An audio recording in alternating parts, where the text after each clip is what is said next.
आज हम आप सभी को इस वीडियो में बताने जा रहे हैं रेलवे रिजर्वेशन के सभी 12 कोटे के बारे में।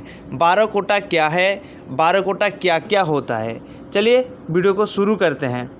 1 नंबर पे आता है जनरल कोटा, 2 नंबर पे आता है तत्काल कोटा, 3 नंबर पे आता है प्रीमियम तत्काल कोटा, 4 नंबर पे आता है लेडीज़ कोटा, 5 नंबर पे आता है सीनियर सिटीजन कोटा, 6 नंबर पे आता है फिजिकल हैंडीकैप्ड कोटा, 7 नंबर पे आता है हाई ऑफिशियल कोटा, 8 नंबर पे आता है पार्लियामेंट हाउस कोटा, 9 नंबर पे आता है डिफेंस कोटा, 10 नंबर पे आता है फॉरेन टूरिस्ट कोटा, 11 नंबर पे आता है ड्यूटी पास कोटा, 12 नंबर पे आता है युवा कोटा।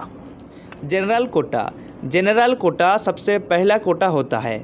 इसका मतलब ये है कि सभी आम आदमियों के लिए होता है। General quota advance reservation period यानी कि आपकी यात्रा की तारीख से 120 दिन पहले इसमें रिजर्वेशन होना स्टार्ट हो जाते हैं। जनरल कोटा के अंदर भी एक पूल कोटा होता है। पूल कोटा का अर्थ होता है हर स्टेशन वाइज कोटा। जैसे कि आपको झांसी से दिल्ली जाना है लेकिन ट्रेन फुल है, लेकिन झांसी के पहले बबिना स्टेशन है। पूर्ण कोटा के अंतर्गत कुछ सीटों बबिना के लिए निर्धारित होंगे और अगर बबिना से दिल्ली के लिए टिकट बुक करें तो आपको पूर्ण कोटा के अंतर्गत बिना एक्स्ट्रा पैसे खर्च किए कंफर्म रेलवे टिकट मिल जाएंगे। तत्काल कोटा दूसरा सबसे बड़ा कोटा होता है। जब हमें रिजर्वेशन का कंफर्म टिकट नहीं मिलता तो लोग तत्काल कोटे से टिकट बुकिंग का इंतज़ार करते हैं। तत्काल कोटे के अंतर्गत पूरे ट्रेन के 30% सीटें छोड़ दी जाती है। तत्काल कोटे में उस ट्रेन के सोर्स स्टेशन से 24 घंटे पहले इसकी बुकिंग स्टार्ट की जाती है। ये भी सभी के लिए होता है। तत्काल कोटे में जनरल कोटे की अपेक्षा हमें थोड़ी ज़्यादा पैसे देने पड़ते हैं। प्रीमियम तत्काल कोटा सभी ट्रेनों में नहीं होता है। ये अभी ट्रायल के रूप में है तथा कुछ ही ट्रेनों में ये प्रीमियम तत्काल कोटे के अंतर्गत कुछ सीटों को बचा लिया जाता है तथा इसका प्राइस सप्लाई तथा डिमांड के हिसाब से तय की जाती है। यानी कि अगर डिमांड बहुत ज़्यादा होगी तो इन सीटों का प्राइस बढ़ा दिया जाएगा। इस वजह से इसमें तत्काल से ज़्यादा पैसा खर्च करने होते हैं, इसलिए इसे प्रीमियम तत्काल कोटा बोला जाता है। लेडीज़ कोटा जो चौथे नंबर का कोटा होता है वो है लेडीज़ कोटा। लेडीज़ कोटे के अंतर्गत सभी बोगियों में यानी कि हर कोच में 2-2 सीट महिलाओं के लिए रिजर्व होती है। जितना ज़्यादा बोगी होगी उतनी ही ज़्यादा महिलाओं के लिए सीट होंगे।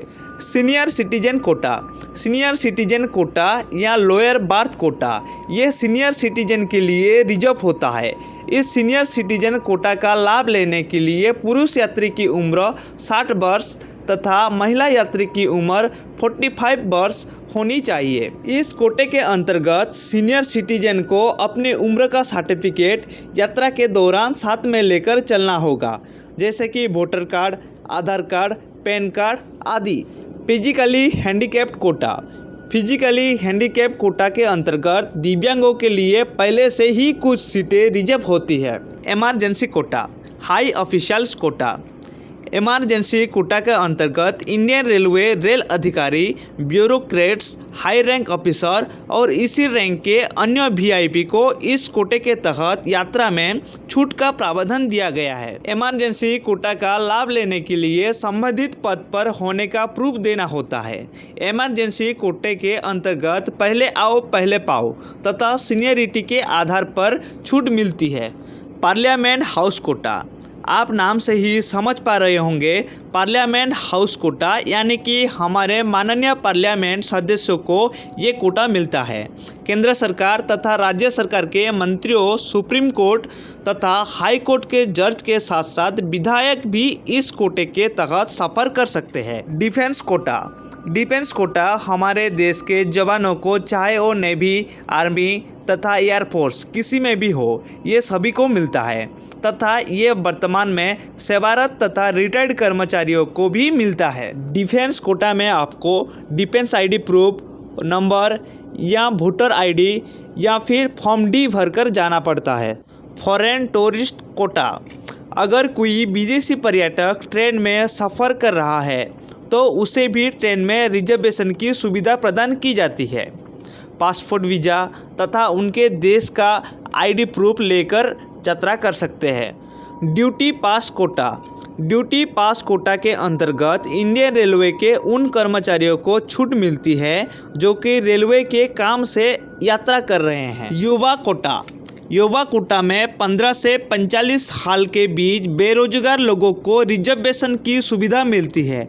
ये सभी ट्रेनों में नहीं होता, केवल युवा ट्रेनों में ही होता है। आई होप आप सभी को मेरा वीडियो अच्छा लगा होगा। अगर अच्छा लगा तो लाइक कीजिए, शेयर कीजिए और सब्सक्राइब करना मत भूलिए। तब तक के लिए आप सभी को मेरे तरफ से जय हिंद।